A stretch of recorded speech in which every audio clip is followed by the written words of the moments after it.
Magandang hapon po guys, ako po sa Dabastasa po. Bumabalik muna ako po from Mindanao Island to Negros Island. Kasi nga magkaroon pa ako ng culmination bukas. Hopefully po na mga kaibigan ko, mga kaibigan ko at mga iba pang mga kamag-aral ko o mga kasamahan ko sa paaralan ay magkaroon pa rin ng magagandang pagsama-sama po, no?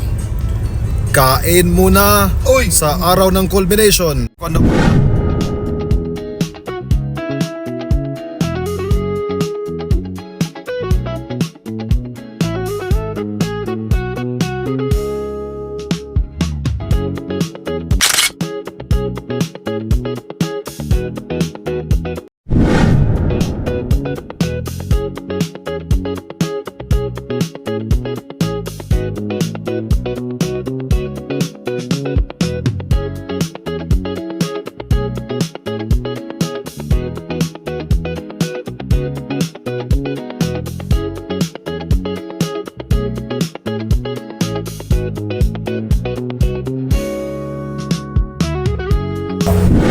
Guys, unti-unti nang gumagalaw ang barko na ito.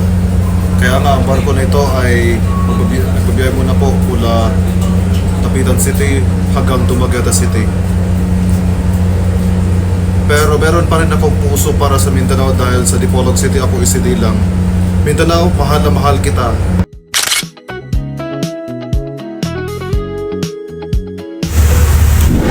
Guys, nagpalipas muna ako ng gabi dito sa barko, no? Kaya nga tingnan niyo, madilim na pala ang bahagi na to. Hopefully guys, magkaroon pa rin tayo ng pag-asa kahit paano. Gilgil nakapost dito Alright, kay 8 AM sa Dumaguete muna ako pati 5 to 6 hours travel time. Hindi makita yung mukha ng pinsan ko kasi madilim itong kutsa nito, Kung guys. masakyan na mo ganyan.